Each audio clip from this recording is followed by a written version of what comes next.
afternoon, ladies and gentlemen. It is 4 p.m. Cairo local time, and this show is actually called Cairo Local Time as well. It's a news show, a daily show here, 6 days a week on Nile TV. Hope you enjoy this show. It's an hour-long show, and it has several segments within it, including a segment that includes all the latest news updates, a little bit about the military, a bit tourism, and then there's also a main interview section as well. And in today's, let's take a quick look at today's latest news updates and news stories available here in Egypt, and then come back again to the rest of the episode.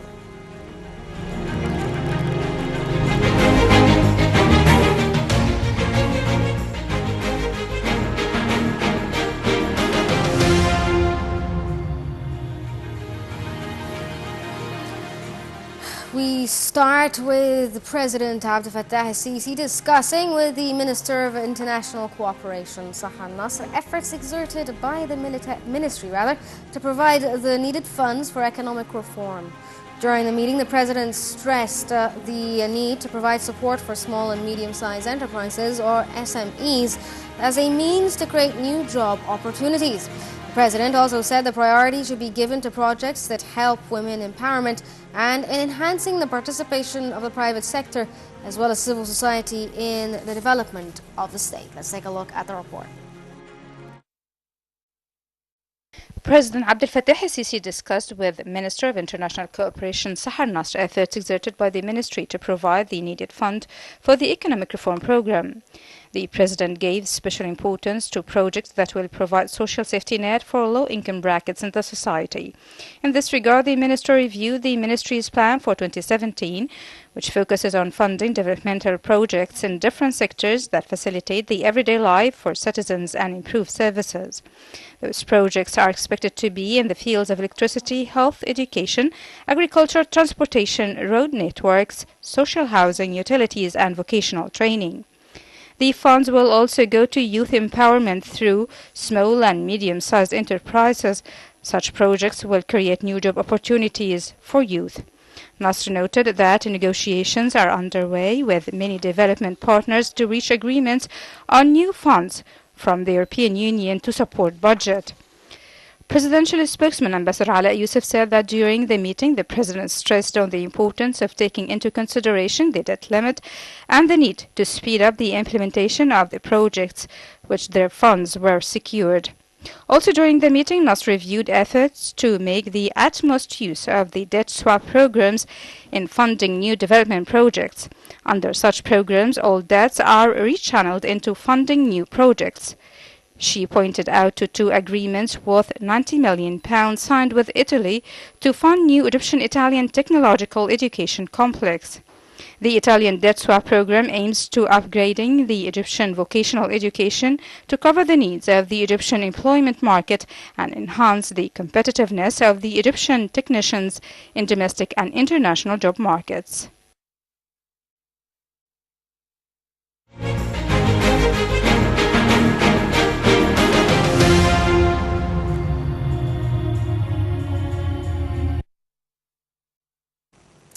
The next item is about Egypt's prosperous construction market in the Middle East and North Africa, which is MENA region, despite the effect of the currency liberalization.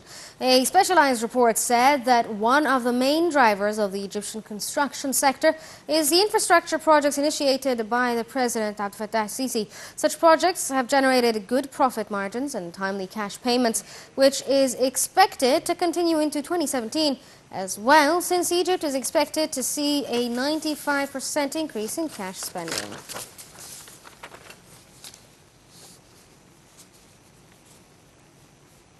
A recent report by the Egyptian Central Bank showed that remittance from Egyptian expats in November were up 33.2% compared to the previous month.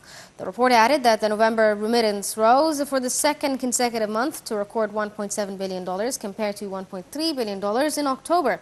The state saw a third rise in remittance to reach $1.3 billion during October compared to $937.3 million in September. The Egyptian Commercial Services Office, ECS, has designed an ambitious plan to enhance Egypt's presence within Africa. Head of the ECS said they are currently studying the possibility of taking part in an international exhibition in the African continent, as well as beginning negotiations on the establishment of a permanent exhibition in Djibouti, along with other talks to set up an Egyptian-African free trade zone. He added the Ministry of Trade and Industry prepared a plan to restructure the commercial representation abroad, out of the belief that the coming period requires rapid action to restore the competitiveness of Egyptian products. Offices are open across Africa, last year in Ghana, Ivory Coast, Uganda, Tanzania, adding that of the most important challenges facing Egypt is improving shipping lines and finding shipping lines that directly target a large number of African markets. The army has completed the renovation of a church in central Cairo that was the scene of a terrorist attack earlier in December. President Abdel Fattah el-Sisi ordered that St. Peter and St. Paul's Church be renovated after the attack on November 11th, before Coptic Christians celebrate Christmas on the 7th of January.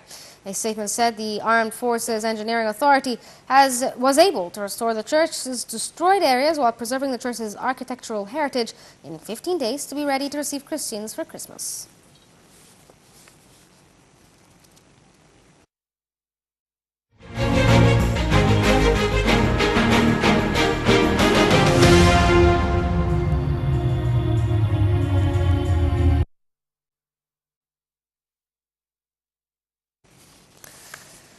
The final item that we have is from Forbes, publishing two lists with the most powerful Arab women in the government and the world for 2016.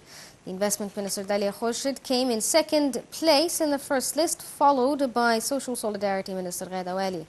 Wali was recognized by Forbes as having played an important role in the World Bank decision to finance the government's social safety net program of the U.S. for the tune of $400 million US rather.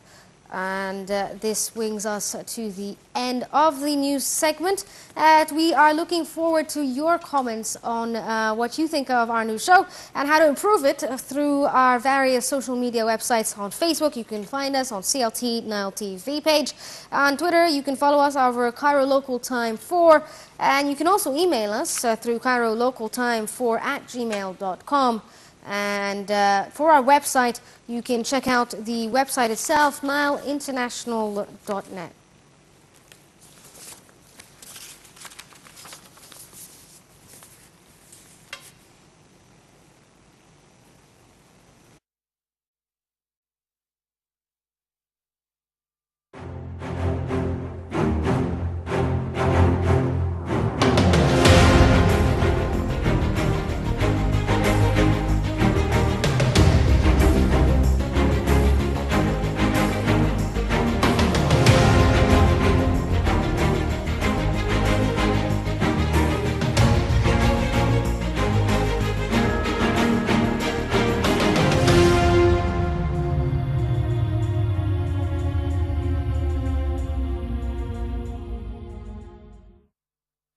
It's now time for the latest updates and news activities of the Egyptian Armed Forces in this segment of the show entitled The Military Magazine, where Yasmin Ibrahim will give us a short report on the military's activities. Let's take a look.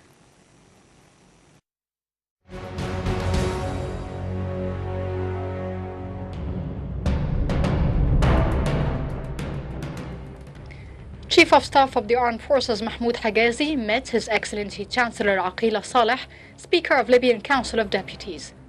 The meeting was also attended by Foreign Minister Sameh Shukri and members of the Egyptian Committee on Libya, during which they discussed the current situation and developments in the affairs of Libya and the efforts to reach a compromise settlement based on the political agreement as a general framework for a political solution in Libya.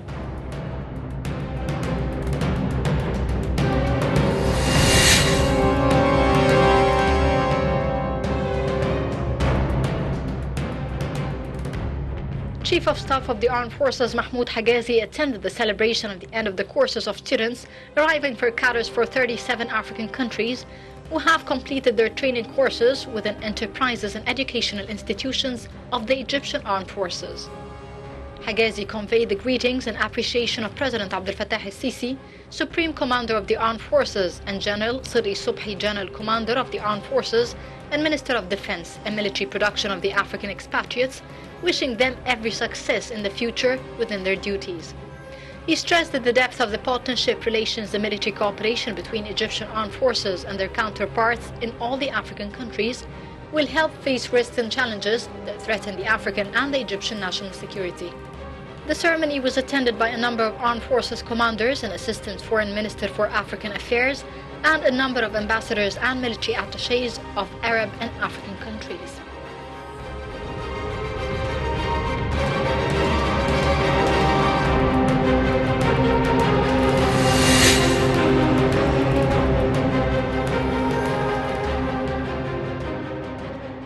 Egyptian law enforcement forces from the 2nd Field Army continued its efforts to raid and prosecute terrorist outposts, takfiri elements and outlaws, areas of counter-terrorist activity in the cities of Al Arish, Rafah and Sheikh Zayed.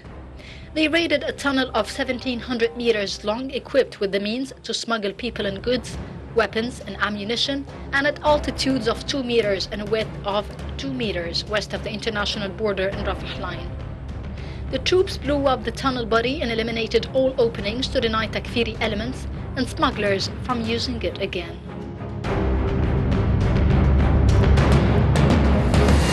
مساحة 7,500 فدان يشمل 4,000 حوض استزراع سمكي لإنتاج 160 مليون زريعة و500 مليون يرقة جمبري.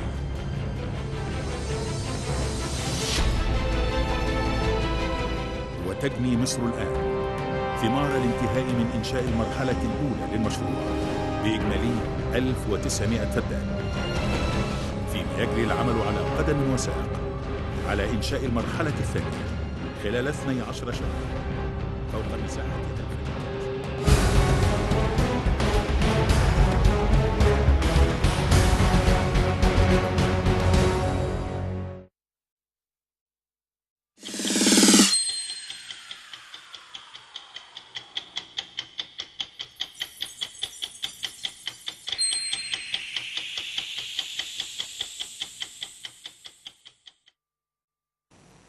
Welcome back. That was the Military Magazine Review. And now we take a look at a detailed achievements of the number of mega projects that took place within 2016.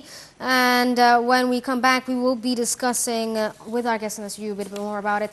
There were a lot of achievements within 2016 itself, and the President did announce it was the Year of the Youth. And within the framework of this Year of the Youth, there were a lot of initiatives and projects and jobs created. Let's go take a look at this report.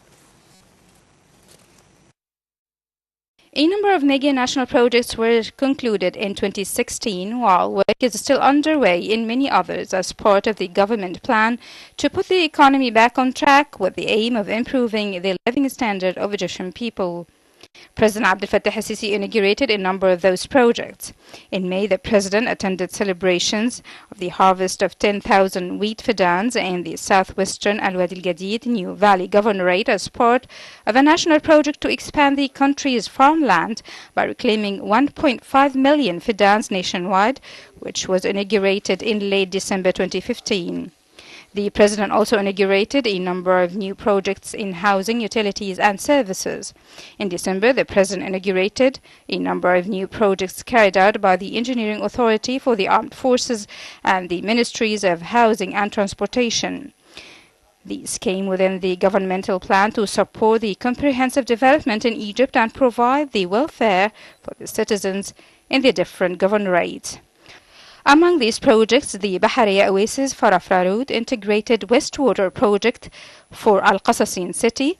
The Bahariya Oasis Farafra Road is 140 km length.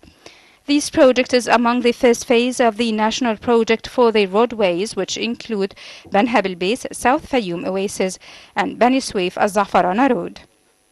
Also in December, President el-Sisi inaugurated Road al-Farag, Al-Dab'a, Cairo Suez Road, and others. El-Sisi said that the state was keen to alleviate the burdens and hardships facing citizens following a series of economic reform measures. The huge project for roads will attract different investment and will contribute in increasing the growth rate through the construction of industrial zones and the new urban communities. Besides, it will link the governorate of Upper Egypt and Red Sea, creating new business opportunities and solving the traffic problems in the capital. This year, also, a number of housing projects were inaugurated with the aim of eliminating informal settlements. In May, the President inaugurated the first two phases of Al Asmarat project to build around 11,000 housing units for slum inhabitants at a cost of 1.5 billion Egyptian pounds. SCC announced that the phenomenon of slums will end within the next 2 years. The third stage of the project includes the construction of 1,680 housing units for an overall cost of 950 million Egyptian pounds.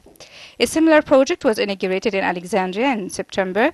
President Abdel Fattah el-Sisi inaugurated Bashair al-Khair housing project in Ghit al-Ainab in Alexandria. Another important national project was inaugurated before the year ended in December when President Abdel Fattah el-Sisi launched the country's biggest fish farm in Ismailia with a total of 4,000 pools. SCC said that the project is one of 3 fish farms projects, that other 2 are in Port Said and Kafr Sheikh and are due to be finished by the end of 2017.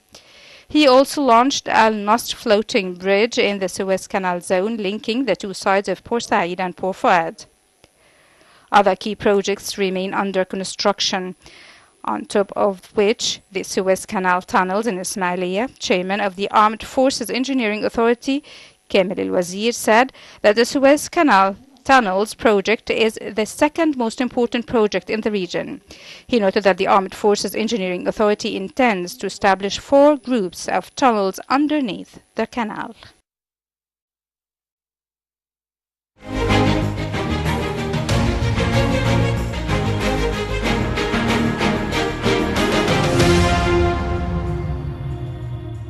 Welcome back. Next, we have a report about President Abdel Fattah el-Sisi being keen, obviously, on implementing the economic reform program and sparing the coming generations of the burdens to come. The president has inaugurated a lot of major projects and contributed to cutting down unemployment rates to 12.5% as opposed to 13.8%, and increasing the growth rate by 4.5%, rather to 4.5%. Although Egypt is passing through a difficult economic time in its history, it has accomplished a lot within the last 2 years. We have a report with the dates and numbers of what has happened in 2016.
القاهرة. هنا القاهرة. هنا القاهرة.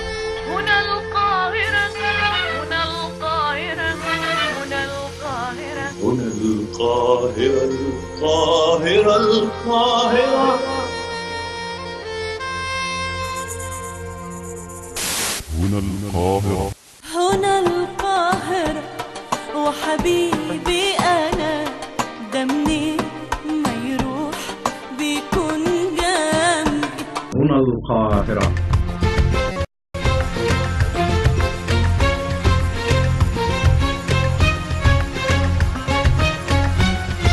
هنا القاهرة. عيني على أهل كايرو نبط ابنها من يسايرو الكل عامل مثالي ونازلين في بعض عاير.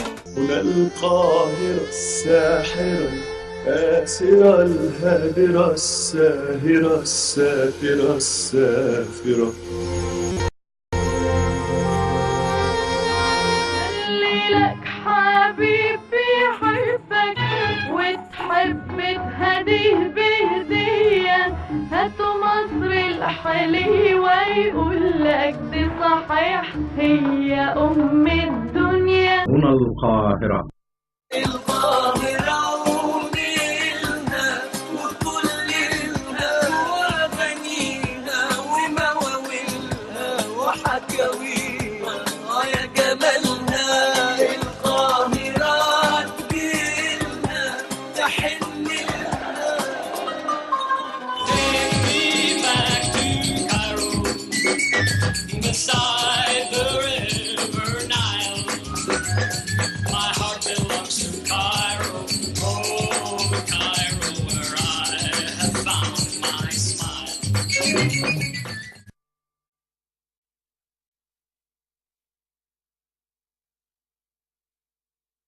صدق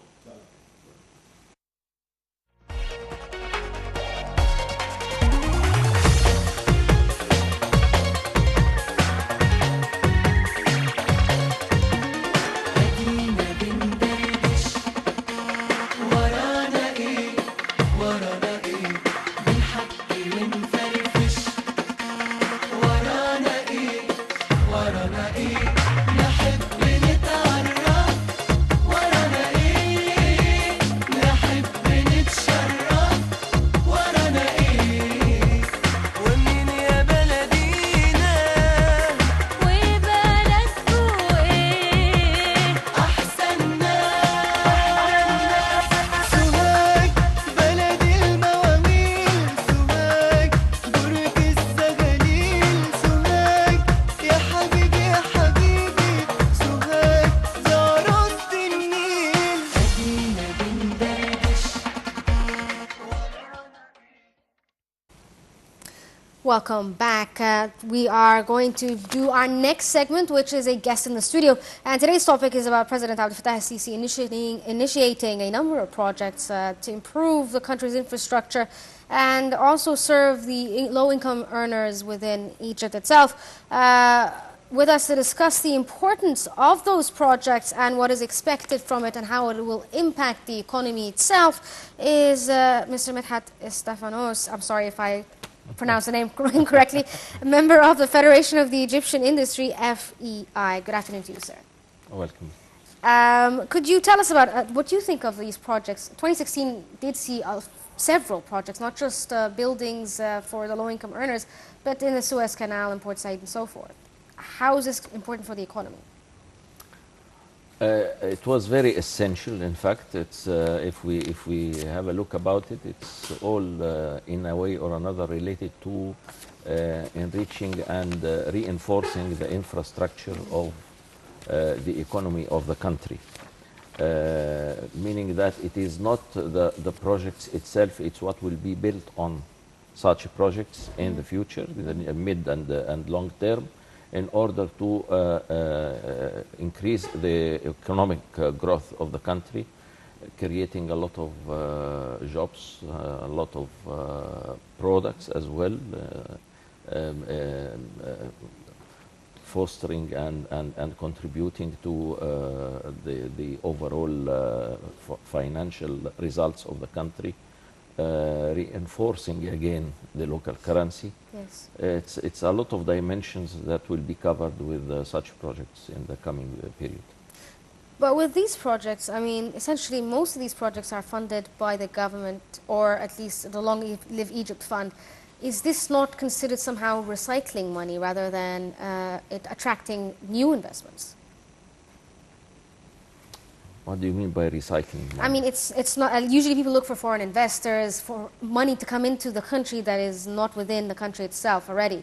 Yes, this may create job opportunities for now, but it is not necessarily what's going to increase the foreign currency within the country, increase investment, foreign investment, and so forth.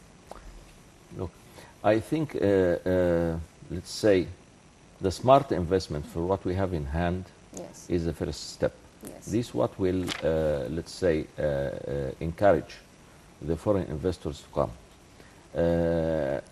And as well, we need to do a lot in order to clean the environment and prepare it to receive foreign investors.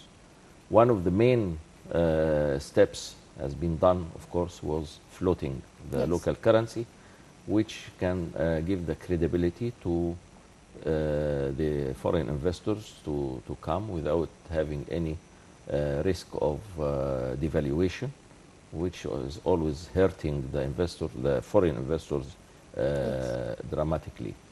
But there is a lot of things has to be tackled as well. We have now the investment law in front of the cabinet in order to, let's say, send it to the parliament and to issue it. However, still it needs some modification in order to make sure that it will deliver the targeted results. But I believe more, at least in the first steps, in the local investment. We have to take all the needed steps in order to encourage the local investors to invest more and more, and also to, let's say, merge between the formal economy and the informal economy in the country, and this will be a great achievement if it happened as soon as possible. You were just talking about the investment law itself. Are businessmen entitled or have the opportunity to give their input on what they think should be done to improve the law? We have a lot of discussion about the investment law over the last few years, in fact, not only, and it's changed several times. There is a main point has to be considered in the investment law is that it will never be in contradiction.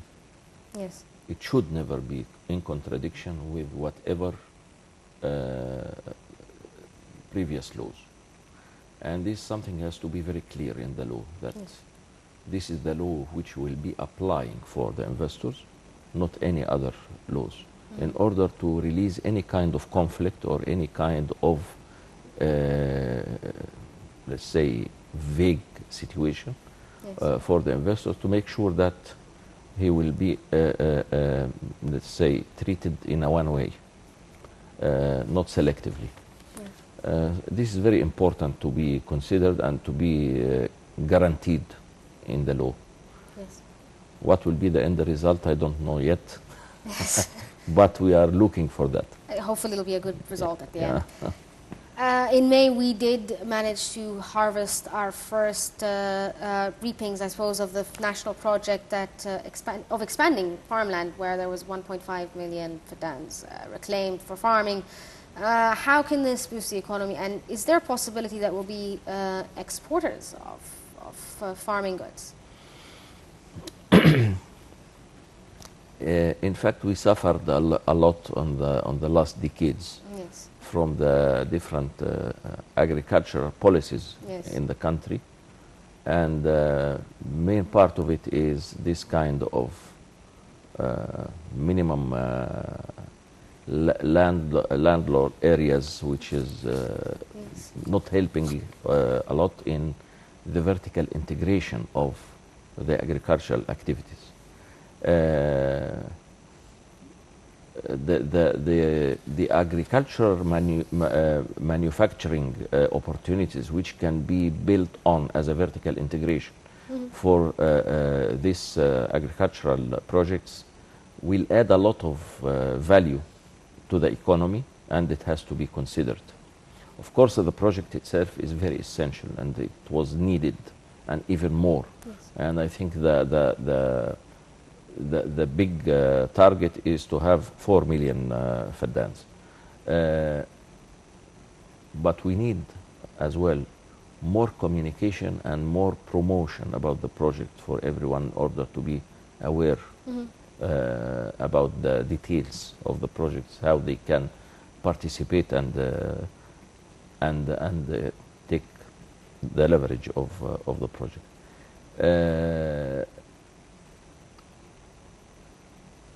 Of course, targeting the exports activity from such a project is very important, especially that we are now enjoying a kind of remarkable competitive edge by the floating of the currency. So we can compete strongly in whatever markets, but also we have to look for new markets, not the classical ones, where we can we experience it that we can being let's say attacked easily and affected by political complications. So I think our main target should be Africa and the third world in general, and they can pay dollars as well. Yes, they can. Let's move on to the next question. What other project? I mean, there are other projects that were built, like housing projects, like the Asmarat project itself. This is essential, obviously, in helping the low-income earners and people living in slums in Egypt to live a more decent and more humane life. But will this also help increase or make the construction sector better in Egypt? Look, there is no single project haven't, let's say, a lot of benefits in several directions, several dimensions. Yes. Of course, there is a great social impact on the low-income people by these projects for also the non-planned areas, which we call it ashwayat. But parallel to that, there is also the social housing program, which is around 1 million units, apartments. It's creating a lot of jobs. It's creating a lot of social justice for people as well. It's giving the hope for the young generations that they can find in a decent way their future apartment. Yes. Of course, it has a great value, and it's as well when you have such giant projects in construction. This is always affecting around 90 other manufacturing activities. Yes. So it's moving the whole economy as well. But this is not the only projects. There are other projects which is mainly for the infrastructure. Yes. Which is setting, let's say, the base for the future economic growth in the country. Fixing the roads and bridges. The road network, the Suez Canal area, all what is doing there, we are doing there is such the base and the infrastructure for a huge opportunities will be created there, and it will change totally the competition map in a lot of industries around the world. Because of the location, because of the benefits which will be created for the one who will come first and start his projects there. So you think that it is going to be some sort of logistical hub, not just whereby ships pass through? Definitely, definitely, and there is a lot of services will be created there, and it will affect dramatically the economy. Okay. What about the projects that included a high cost but no return so far? Do you expect that in the long run we will start to see these returns? And obviously there is a return in terms of employment, but I'm talking financially speaking. Will we start to see a return within the next couple of years, or is it a long-term project? The challenge we are facing is how to make it faster. Yes. This is a challenge we are facing, and this will be affected by a lot of factors. Yes. Part of it is the stability in the region, the political support from the international community, which I'm expecting it will come. I'm very optimistic about. So you think it's partly a political process, not just about investments and economic reform? No, always when you invest in an infrastructure, you are not getting the interest or the benefit immediately. But without having it, you have no opportunity.